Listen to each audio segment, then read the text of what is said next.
Ajo që kem pa deri tani, është një pozicion i qartë që nuk ofron bashkëvendimarrje, ose vendimarrje të përbashkët, po ajo është ofruar opozitës për përfitimin në pushtet, pra me i dhënë përfitime ose pjesëmarrje në pushtet. Kjo nuk e reflekton rezultatin. Pra dallimin mes numrit të deputetëve shqiptar, po flas, të pozitës dhe opozitës, nuk është aq i madh sa që vetëm fituesi i zgjedhjeve të mban vendimarrjen. Për me thjeshtësu edhe më shumë, në rast kryeministri që është posti kryesor, sepse dhe qeverinë ekzekutivit dhe presidenti njëri nga të dy postet, post rezultatit zgjedhor, i takon opozitës. Ai që ka fituar zgjedhjet, nëse ka logjikë demokratike, e lexon kështu rezultatin e zgjedhjeve. Ai lexon se kjo është i tillë.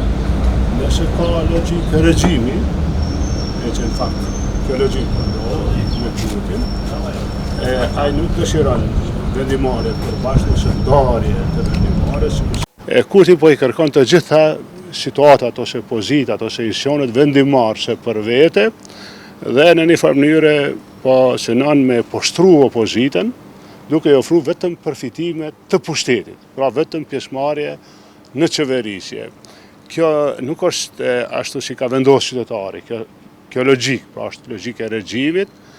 Këta udhëheqësit e regjimeve totalitar friksohen nga bashkëvendimarrja ose nga ndarja e vendimarrjes.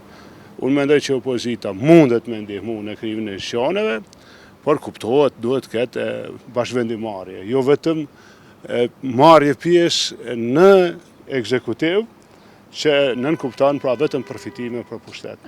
Nuk mendoj që opozita e ndihmon Kosovën duke u bë pjesë e qeverisë Kurti vetëm për përfitime të pushtetit. Opozita kishte mujt me ndihmu Kosovën duke u bë pjesë e vendimarrjes. Pra, ky është dallimi, Aleanca nuk shënon, pra në asnjë variant vetëm përfitimet e pushtetit, po nëse kemi rol me ndihmu Kosovën në krijimin e institucioneve, në ndarjet vendime ose në bashkëvendimarrje, atëherë po. Shiqeni, votat për presidentin e marrëveshje politike 2/3.